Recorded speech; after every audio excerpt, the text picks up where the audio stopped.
Go. Done.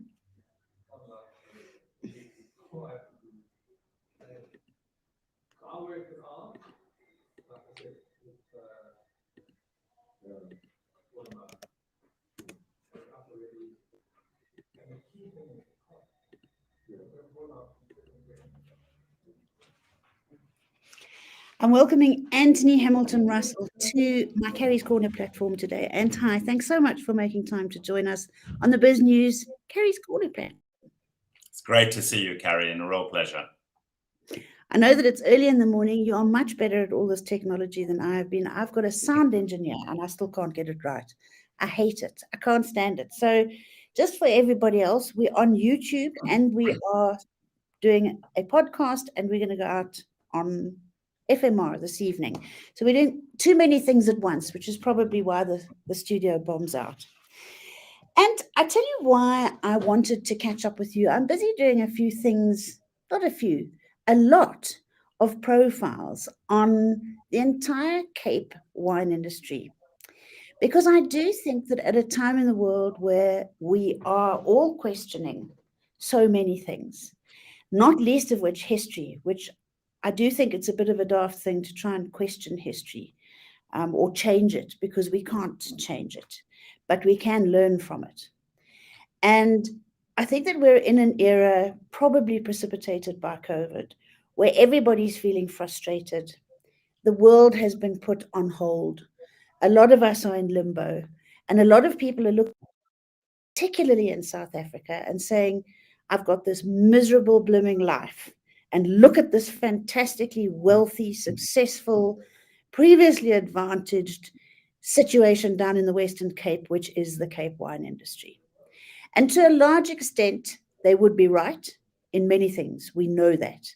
But this is not a program about unpacking the negative. This is a program about profiling the positive and the unbelievable tenacity, hard work, skill, that many people brought to the wine industry without the privilege having been given to them in the first place, other than the fact that they could actually own it in the first place. That was your only privilege that you had. So I've spoken too much. You're Anthony Hamilton Russell. You're part of that group of people who has made such a massive impact on the South African wine industry. You are the quintessential gentleman in the Cape wine industry. You're just gorgeous. One of my oldest mates, one of my most brilliant examples of how to market a brand. And you didn't inherit your wine farm. Tell us a little bit of background about you and how you got to where you are. Right, well, very briefly, like a lot of young South 80s, finishing university at Wits, the country didn't look good. Apartheid was reaching its nemesis. The future looked bleak. And a lot of us decided basically to leave and go and build a life elsewhere. And I left and to go to the UK. I did a degree at Oxford University. And after that, worked for an investment bank, an American investment bank in London, and inevitably went off to business school in America following that, came back to London, did management consulting. And I, like many South Africans who had sort of exiled themselves at the tail end of apartheid, I just was very homesick. There are lots of things that resonate in Africa and in South Africa that you just can't find elsewhere. So you might be materially well off in your adopted country, but you're emotionally not as well off. Mandela was released in 1990, and that opened the door to me to return. It looked like there was a future for the country. And in 1991, my father, who had, I guess, with the wine farm that he had so successfully founded, actually he bought the land for 58, put it in perspective, and built everything up from 170 hectares, not all of it farmed, obviously. But it was a very rundown piece of ground, not at all productive. And I'm proud of him for initiating the beginnings of an industry in our area, which has indirectly done great things for the town, created a lot of employment, and really been a force for good. But it was in trouble. And, from about wasn't your wine farm. And it wasn't a wine farm. There weren't really vineyards there to speak of, were No, there? my father basically pioneered the area for viticulture. And by the time I came back, it was really to try and manage the business out of a very, very difficult situation. It had never really been something he expected to make money out of. It was his passion project. He worked in advertising very successfully, and that basically funded it. And needed to change. It was my sole means of income. Of the business when I took over was less than what I was being paid in London, and I wasn't being paid that much. But we proudly had 33 employees. So it was a big lifestyle change for me. And fortunately, with export markets, Mandela's release, we had to weather that incredibly difficult period between 1991 and the first democratic elections in 94. It was a very troubled time for the country economically, and politically. terribly volatile. We were all sitting in a time bomb. And, I thought literally the 2 suits I came back from London with, I thought I better look after these. I can be able to get any more. And then that's how it was. But I'd have rather lived like that, happy emotionally, doing something worthwhile than carrying on earning a lot in another country, for a larger company. So anyway. Do you still think like that? And then I bought the business from my family in 94. And just to avoid any succession issues and just to be, very clear on the ownership. These things work when they're divided amongst non-working family members. It's a passion project. It's a terrible business. I mean, the economics of wine farming are not attractive. And no, that's what we need to show everybody.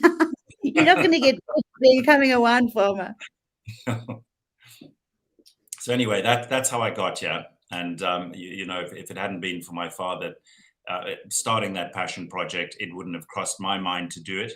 And I guess if it hadn't been for me, we might have easily just have been sold at some point. So, well, Anthony, interesting that. What did you study at Wits University? I did botany, zoology, but my majors were genetics and zoology.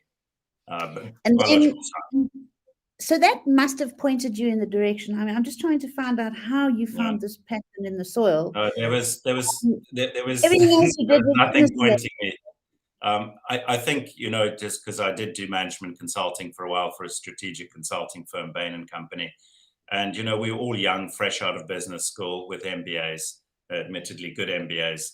And we would look into a business for 2 weeks and then, try and advise a chief executive who'd been in the industry for so it was, which felt wrong. But the point is, when you very deeply engage yourself with something for any period of time, you can become fairly expert on it quite quickly. And I'm now 30 years in running Hamilton Russell Vineyards, and of a temperament that wants to understand absolutely everything in every aspect of the business. So yes.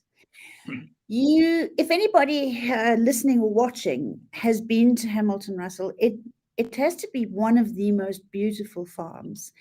I've always said there are a few bays along the Cape Coast of South Africa, or along the coast, the Atlantic coast of South Africa, that are north facing. And that makes them the most beautiful bays geographically in the world, because their climate is just perfect. Plettenberg Bay is one of them. Hermanus is one of them. Walker Bay is another one. I think there are only about 4. The rest of them point the wrong way. So they get ghastly weather. They get hammered by the elements. And the views are not nearly as gorgeous. They're not nearly as exclusive and just completely perfect geographically as what Walker Bay is. You set about changing the sort of region. I'll say region because it's the layman's way of thinking of where Hamilton Russell comes from. Call it an area, yeah. Yeah, it's the area. Walker Bay and Hermanus is really, when we think Hamilton Russell, that's what we think. But it's actually that beautiful Hemel-en-Aarde Valley, which is heaven and earth, and it is heaven and earth, which is probably why you went racing back. The thought process behind your changing of the appellation? Yeah, well, it was, literally when I came back, we were the only people making wine in the area. Bushard Finlayson was yet to release their first wine. an ex-winemaker of ours. We currently have 4 of our ex-winemakers in the area doing what we do. So my analogy is a little bit like if you run a very successful restaurant and your chef leaves to open up next door with the same menu, and then another one and another one and another. Must be so tough. Yeah. It's initially it's a little irritating because you had the whole thing to yourself. But then after a while, you realize that you're building something in the area, that there's an industry developing with a focus, that focus might have been initiated by perhaps our early success with Pinot Noir and Chardonnay, but it's a thing you become. The feeling is the more the better. We actually want to encourage even more people to come into the Hemel-en-Aarde area and make Pinot and Chardonnay. And we're very thrilled that Buchenholz-Kloof has made a significant investment, and Gottfried Mock is going to be making great Pinot and Chardonnay up the road from us. So that's another fantastic. What do they call that? Do we know? That's Cap Maritime. And but so my thinking behind the creation of the Hemel-en-Aarde wine appellations was Walker Bay was our defining wine ward, the smallest unit of appellation back, in the early days. My father worked with the authorities to delimit that appellation in 1981 to accommodate the release of the first Hamilton Russell Vineyards wines in 1981. And it was an area of unusually strong maritime influence, but it did encompass many different soil types. By the time I got back, I could see that it was going to eventually lose relevance as the smallest unit of appellation. Bott River was and make wines with a slightly different focus to us. The success there was very much Chenin, Syrah, and I think Pinotage too. And then Stanford was growing up as an area as well and doing its own thing. And we wanted our appellation to indicate a certain homogeneity of style and also a degree of varietal focus. So we knew eventually the Walker Bay would lose that. And I wanted to break away and create smaller, more relevant units of appellation, particularly for our property. And I approached Dave Johnson, who had of Newton Johnson at the time, who had very close links in the industry. He had worked for Stellenbosch Farmers Winery, and he knew his way around all of that. And I said, let's get together and see if we can't have Walker Bay turned into a larger unit of appellation, a district. And that would give us the right to create wine wards, the smallest unit of appellation within it. And we did that. And eventually it panned out that there were 3 very distinct Hemel-en-Aarde named appellations, all contiguous. So we are Hemel-en-Aarde Valley. And then as you drive up the valley geographically, the soil type changes from our heavy clay, which defines our particular style, to decomposed granite, a slightly lighter structured soil with a very different expression of Pinot and Chardonnay. And then just as you leave the valley, geographically speaking, over the watershed, there's a small area higher up, a little further from the sea, called Hemel-en-Aarde Ridge. And there they move back onto these heavy clay soils, but there's a different expression. And what's been wonderful to see, we did this back in 2004. We had the Walker Bay turned into a district. We began the process in probably 2002, 2003. And by 2006, we had 2 of the Hemel-en-Aarde appellations created, and in 2009, Hemel-en-Aarde Ridge. This process is underway in Elgin at the moment. So we got a real head start on the industry, and it's underway in the Swartland. So I'm very proud. From what I can gather, you really did demarcate those areas in terms of the soil changes in order to, as you say, express that exact soil type that is on your farm or in your ward or in your area. And I think that brings me to the next question for you, is that when I actually met your father a couple of times when I first came back from England, and Tim Hamilton Russell was a gorgeous guy. He just was, he was larger than life. I needn't tell you about all of that, but we're talking about you, so we're not going to say anything more about Tim. But Tim, the style of wine that came from Hamilton Russell in those days is quite different to the style that you finally curved your wine into. I think it went on a long, slow curve, and you finally got to a taste that is for me, not that I want to pretend I'm in France, but it's very, very reminiscent of possibly Pommard, that beautiful velvetiness that you get, which is what we get from Pommard, and deep, deep, ripe violets with soft tannins of Volnay, really. So that's sort of, for me, the style that I think you sent your wine in the direction of. That must have come from an enormous amount of input and learning and intellectual capital that you must have got for yourself, that says, we've got these kind of soils, we need to farm this way, we need to plow that way, we need to plant this way. It doesn't just happen, does it? No, it doesn't just happen. But the first thing I'd say about wine style is I think you have some degree of influence on where it ends up, but ultimately you're being schooled by your own climatic conditions, by your own sites and soils in a direction that best suits it. So probably the most important thing I did almost up front, because the business was so small, it had never traditionally made any money. It had kind of washed its own face at best, maybe bought some groceries over Christmas holidays, but it wasn't a thing one looked to financially. I wanted to change that. And I decided that rather than carry on making 11 different wines, working with 8 grape varieties and buying in grapes, to just see what we did best and do more of it. And back at that time, it was very clear that Pinot Noir and Chardonnay were the strong hands. And the way we look at it is we didn't set out to make Pinot Noir and Chardonnay, at least I didn't. We looked to the varieties that would have the most beautiful thing to say about our particular sites and soils. And those turned out to be, one red Pinot Noir, one white Chardonnay, no reserves, no second labels. So that focus has been very important for us. Needless to say, once that decision was made, endless amounts of effort went into refining those 2 wines. We didn't have a small amount of a special reserve to satisfy our egos with high scores and high prices. We didn't have a second label to hide our mistakes. It is really just one of each. And that has been a pattern of business operation I've applied to our other 2 properties, Ashbourne and Southern Rite. So in terms of the style, that required replanting everything. A, because of leaf roll virus, B, because of the clones that were initially used.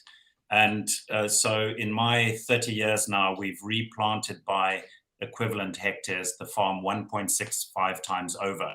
And just to see what type of impact that has financially nowadays in today's terms. Bear in mind, the farm was initially purchased for 58,000 Rand. If we plant a hectare of vineyards, it's a couple of 100,000 Rand at least, just to buy the vines, the poles, to put in the irrigation. If we replace a hectare of vineyards, which is what we do, you would pay 80,000 Rand to pull it out. You would then rest it for 2 years, spending time and money on upgrading the soils, planting beneficial cover crops in.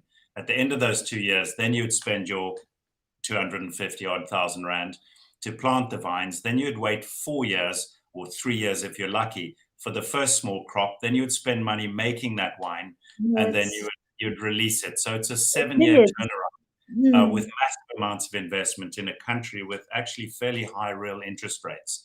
Everything we've done has had to be with retained earnings or borrowed money. There's been no outside money coming in. And so I'm proud of having done that without stopping to consider how expensive those upgrades are. We're not just trying to maximize income. If you start trying to add up the loss of income for those 4 or 5 years that the vines are not actually producing, that's the main point. That is overwhelmingly the biggest cost. Yeah, you can't even. And it makes no business sense. If I was your bank manager and you came to me and said, I need to borrow 10 or 15 million Rand for a hectare of Pinot Noir, I would say, Anthony, go home and smoke your socks, So it's not that. To me, a bank A bank is a money shop, in short. I mean, they make their money selling money to other people, and so they love us because we've bought a lot from them. Well, I always said when I was involved at Strandveld Vineyards, as you know, right at the outset, Yeah. And there was a time where we were looking to preserve names for future vintages going ahead. And everybody was getting very sort of romantic and waxing lyrical. And right on the sea there is the Agulhas Bank, as you know, where all the ships used to wreck. And they wanted to register the name Agulhas Bank. And I said, I really do think that we should, in deference to Standard Bank, we should register Standard Bank. Yeah. No, Because it's a thing. it's brand new.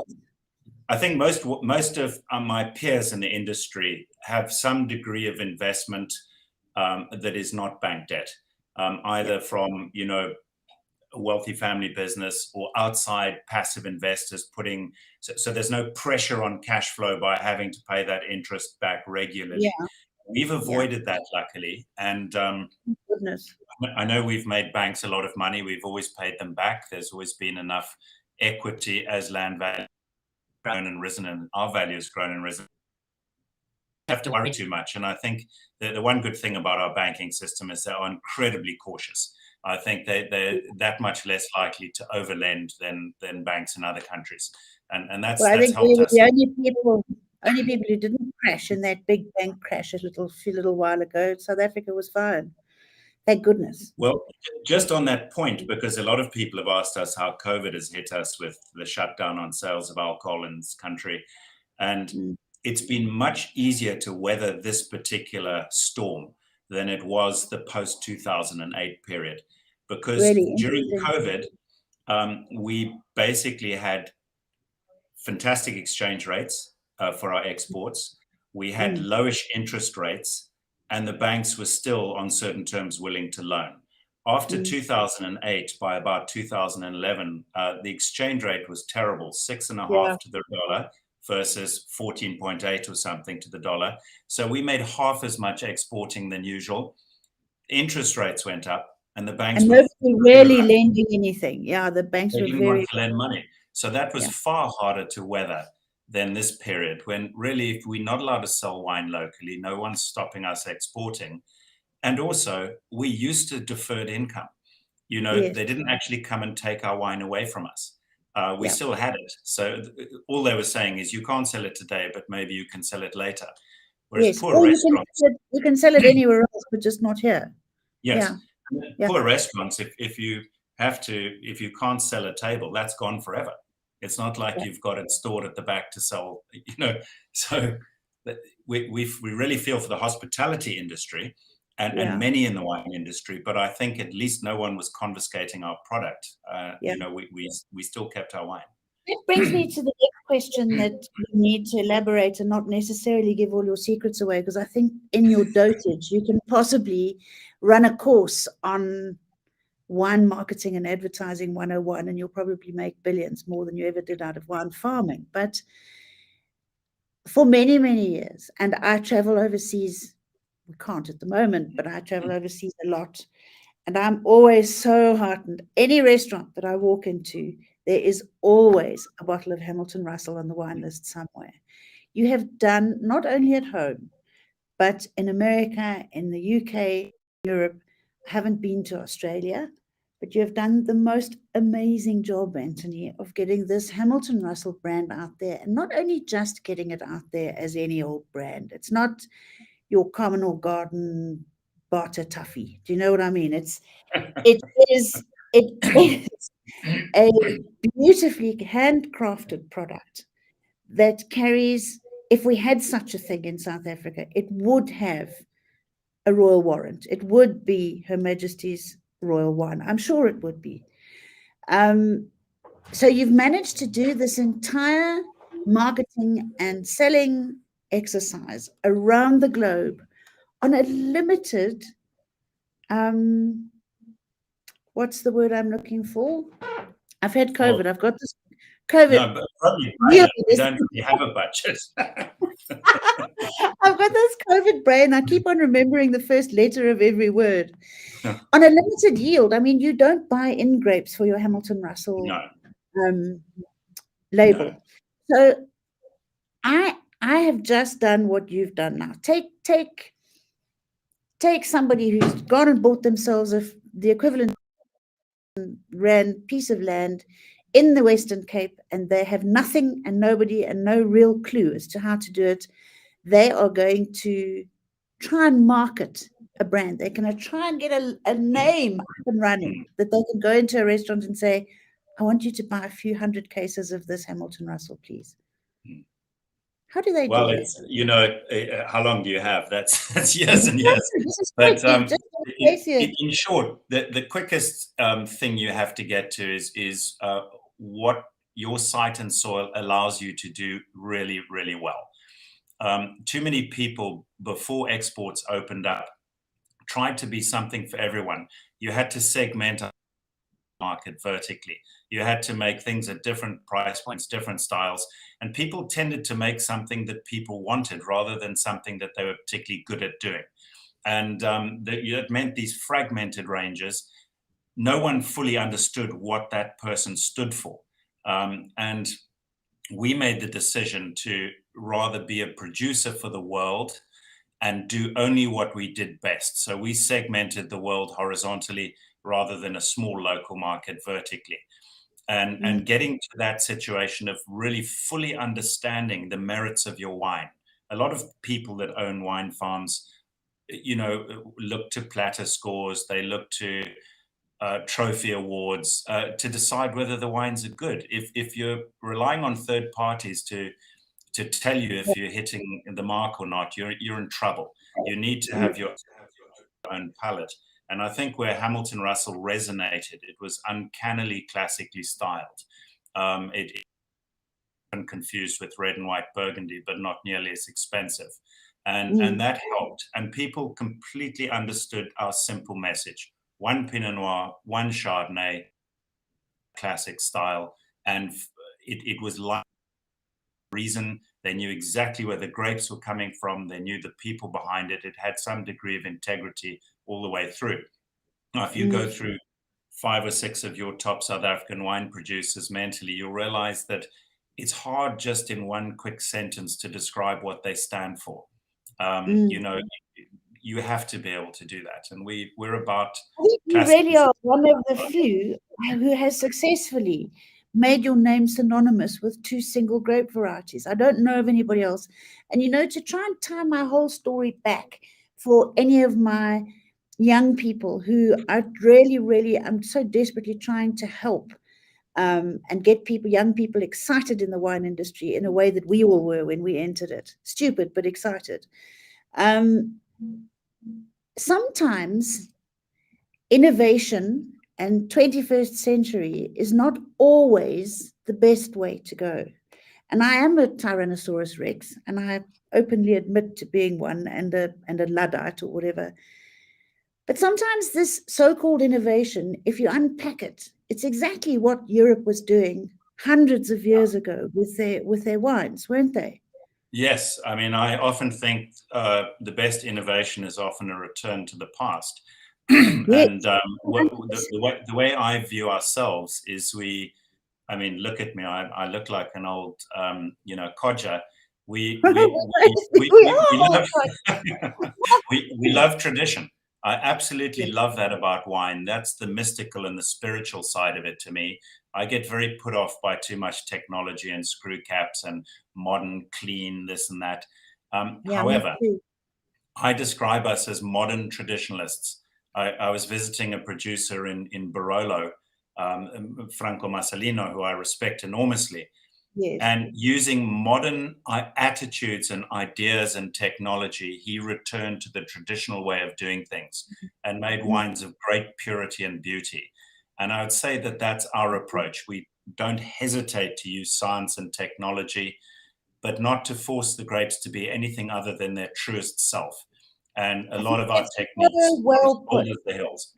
It's exactly what I'm trying to get to. So, less is more, old is good sort of thing. I really do believe that rather than trying to get too clever about everything, if we just go backwards and maybe put a little bit more time and effort and, as you say, add a splash of technology, older is is better. I have to say it is Good. better. You're not going to be shot down in flames like you can't believe how big No, it is. But I mean, I really do believe all our innovations in the vineyards are basically, moving organic. We brought that into our area. The permanent cover crops, the species diversity within the vineyards, all of these things you would have found watching monks farm special sites about 900 years ago. But Carrie, you raise an important point, younger people and what does the industry sort of mean to them? My daughters, that it's very important to them that what they do is a force for good in some way. yes. And the fallout and the benefit of what they do must be apparent. It's no longer just about maximizing salary. And what's lovely about the wine industry, not only is it very people intensive, you can create jobs relatively easily in the industry. Very engaged with nature and conservation in a huge way. And, well, you've got massive reserve on your property, haven't you? We do. We are WWF conservation champions, and we take that very seriously. But one of the passions that our team has is that whole conservation ethic, and we're working very hard in our area to join up private nature reserves, surround the whole of the Hemel-en-Aarde with basically private conservation. I think we've got now close to 20 endangered species in our nature reserves that we'd look after and cherish. And it's good that I can wake up in the morning and believe that the wine is bringing joy to people, the process of making it's employing people, creating jobs. It makes people happy consuming it, and that the process of making it is actually beneficial to the environment and improving it, and also creating a tremendous tourist potential for the country. Collectively, the wine industry does an awful lot, and that's one of the big employers as well. So I just think it's a force for good. I don't really see any harm of it. And the other good thing is every scrap of the money you have is put straight back in an asset you can't take to the grave with you. It's not in a Swiss bank account. It's all not a little bit out of my face, really, if you think about it. It goes straight the back one in. thing, though, So one thing that I have to add, and I keep saying it, I'm privileged enough now, as you know, to be working alongside Alec Hogg and his business use team. And I think that it's become ever more apparent to me that the success of a business is 100% reliant upon the team that makes it happen. yes. But the success of the team, in turn, is 100% reliant upon the team leader. And you have been an absolutely amazing team leader at Hamilton Russell. You and Olive, who is your wife and business partner, she's an amazing woman. She's brought such an air of femininity, intellect, and light to that farm. Talita, who I've known forever, who drives that bus like a blooming Nazi conductor. She really, really does. Emil, the new winemaker, well, I say new, he's been there for a while. 7 And years anybody, now. I mean, Pearl, who you've got up in your sales, anybody else I might have left out. But I just see a cohesive team led by a wonderfully spiritually intellectual person. That has to be the success of that farm. You walk onto, do you still call it Braemar? Is the house just called Braemar? The house is Braemar name, yes. You walk into that Braemar house and you just get this air of being unbelievably privileged and special to be there. Not in a hobnobby, ghastly sort of poncy way. For speech, and you've managed to get that under the radar class, and it's not even shabby chic, because it's not shabby at all, it's just blooming chic. You and Oliver absolutely got it right. You really, really have. You've got 2 or 3 tips, even one fabulous tip for somebody who wants to do what you've done. Well, you mentioned the building a team. I mean, I couldn't do this without them. And eventually they become so indispensable to you that you shudder to think what would happen if they left. So we can't pay as much as they could earn elsewhere. They're always going to be of high value to somebody else. So they have to have that sense of purpose and a sense of being that force for good, a belief in what we stand for. So you make the point about the team leader. I think the most important decision the team leader makes really is what direction to sail in. They might not be the person setting the actual sail or with a hand on the rudder or anything like that, or tightening all the ropes and making everything function beautifully. But they are making sure that you're not sailing over a cliff, that your broad strategy is correct. And then, we a very un-ego-driven environment. I see them as colleagues. I don't see them as employees. I hate the word boss. And they become very close, like friends. Talita's been with us 30 years. My financial manager, who's indispensable, has been with us 25 years. Our vineyard manager is coming up for 17 years. And I haven't always got that right. In the early days, I was very dictatorial. It was tough times. I was very difficult to work for and very tough on people. And correspondingly, we had relatively high staff turnover at that point. And well, now you would have been taken to the CCMA every single week, every month. It's another message. This old granny sending out to the youth of today. Stop feeling sorry for yourselves. Roll your sleeves up and go and do hard work. That's what it takes. Really does, doesn't it? Well, we've got a very motivated team, and they're wonderful. And we had a person complete their 41st harvest with us this year, which is incredible. And so another couple have retired, having put in many, many, many years of work. So, and we've shaped this place. It was open Renosterveld in a rundown farm, and collectively, everyone has turned it into what we'd like to believe is, a very successful wine estate. So it is. It is definitely one of the huge success stories, and it forms one of the building blocks of my my sort of twilight thrust in the industry, where I really feel that I need to try and put together a book, a movie, a whole story of the wonderful people who have made this industry work. And we need to start working out ways to hand it over to the next generation of wonderful people who are going to do likewise. Anthony, thank you so much. As ever, you are just, we could have chatted for so much more, couldn't we? Haven't spoken about wine. As soon as we can get up to Johannesburg again, we'll come and see you. We always love chatting to you, Carrie. Please. And we can actually do a follow-up on the Biz News podcast channel as well, because I think that if it piques somebody's interest, I do get people writing to me saying, won't you chat to Anthony Hamilton Russell again and ask him this or ask him that? I get lots of people who contact me. So there's always space for a follow-up. But for the meantime, I'm sorry that one of your puppies died. I'm so sorry I saw that. Lots of love to both of you. 11 years, 8 months old is a Great Dane. Oh. As good a life and an innings as you can expect from a Great Dane. And the nice thing is we have a little graveyard on the property for the dogs. They have their own crosses with their names on. And we've got quite good at this over the years, I shudder to say. But literally the vet comes to the house. There's a small injection. I asked him if he'd see me out as well. It looks so painless and wonderful. And then already the bucky's waiting, a Maasai blanket to wrap them in. The grave has already been dug. They get lowered in, and I shovel the sand in myself with the help of, our chap who helps us around the house. And it's very quick and easy and beautiful and dignified. And I hope I go that way. Yeah, we all do. Well, lots of love to you both, and have a fabulous weekend. Thank you so much for everything that you contribute to our amazing industry. Thanks, Ant, very much. Thanks, Carrie. You've been most kind.